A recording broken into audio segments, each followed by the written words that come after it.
Assalamualaikum warahmatullahi wabarakatuh. Anak-anak kelas 5 yang sedang belajar di rumah tetap semangat.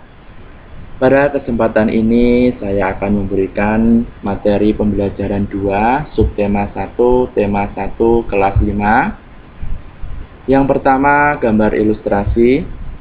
Yang kedua kita nanti akan belajar mengenai organ gerak hewan. Dan yang terakhir nanti kita belajar tentang menentukan ide pokok dan kalimat penjelas.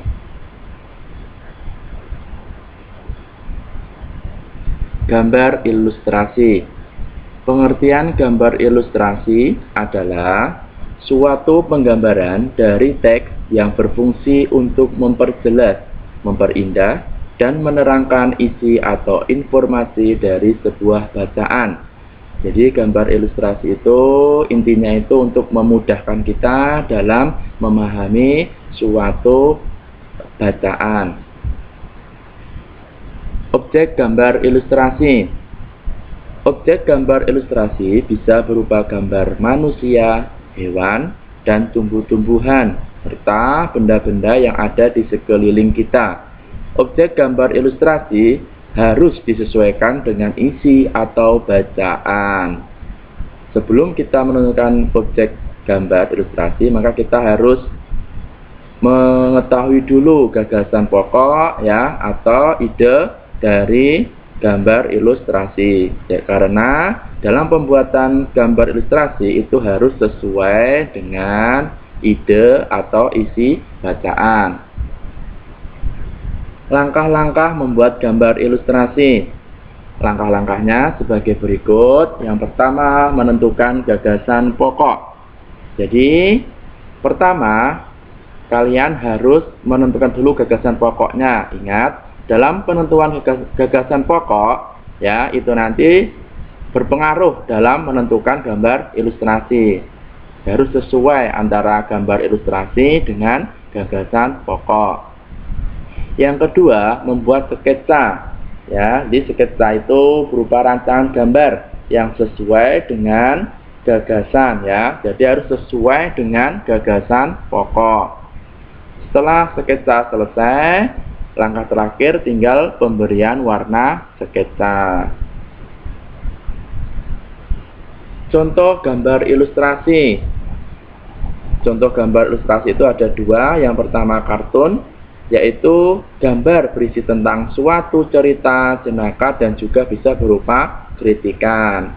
Yang kedua komik, yaitu suatu cerita bergambar yang terdapat teks dialognya. Jadi perbedaan kartun dan komik itu terletak pada teks dialog ya. Kalau komik ada teks dialognya, sedangkan kartun tidak ada teks dialognya.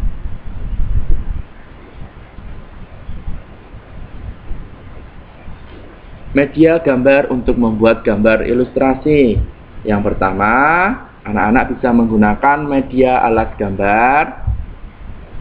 Media alas merupakan media atau tempat untuk menuangkan gambar, yaitu berupa kanvas, kain, kertas, kaca, dan komputer. Media yang digunakan berpengaruh pada pemilihan warna, berpengaruh pada awet dan tidaknya hasil gambar pada saat disimpan. Yang kedua, media pewarna. Media pewarna ini ada dua macam. Yang pertama, pensil warna. Ya, kalau anak memilih pensil warna, itu nanti akan banyak pilihan warna ya. Karena pensil warna itu mengandung lilin. Kemudian cat air. Cat air sebelum digunakan itu harus dicampur dulu dengan air. Ada dua macam cat air, yaitu transparan dan tidak transparan. Organ gerak hewan. Yang pertama itu kelinci. Organ gerak kelinci adalah pada kakinya. Kelinci bergerak dengan meloncat menggunakan kaki. Bagian kaki belakang kelinci lebih kuat dan panjang dibandingkan dengan kaki depannya ya. Jadi kaki kelinci itu yang paling kuat itu terletak pada bagian belakang. Nah, berikut ya letaknya. Ini letak tulang kaki depan. Kemudian ini letak kaki belakang. Yang kedua, ikan.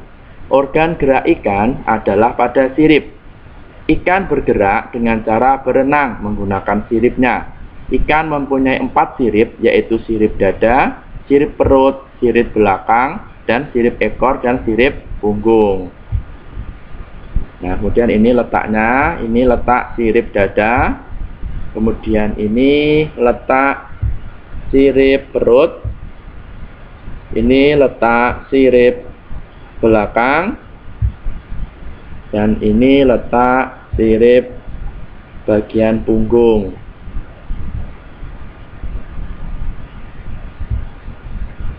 Yang ketiga, burung. Organ gerak burung adalah pada kaki dan sayapnya. Burung bergerak dengan berjalan dan terbang. Kaki untuk berjalan dan sayap digunakan untuk terbang. Jadi ketika di darat itu menggunakan kakinya, kemudian jika terbang di udara itu menggunakan sayapnya.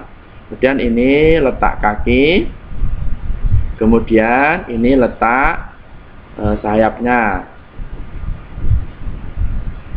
Yang keempat, kadal. Organ gerak kadal adalah pada kaki. Kadal bergerak dengan cara merayap menggunakan kakinya. Ini letak kakinya ya.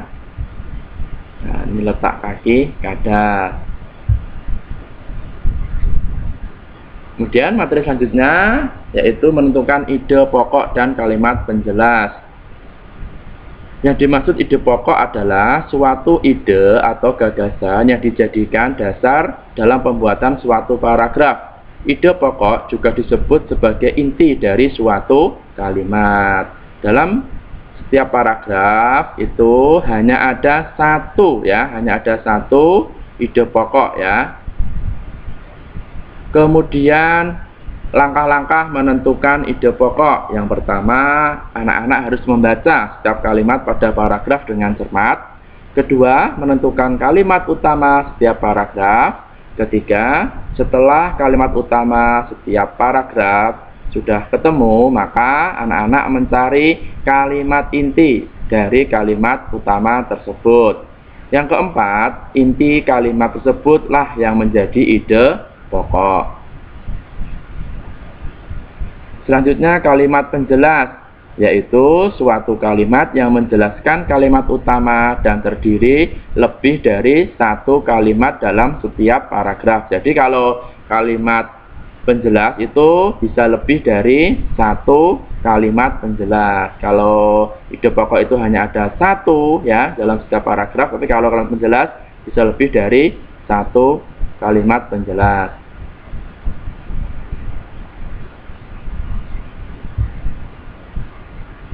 Ya anak-anak, terima kasih atas perhatiannya.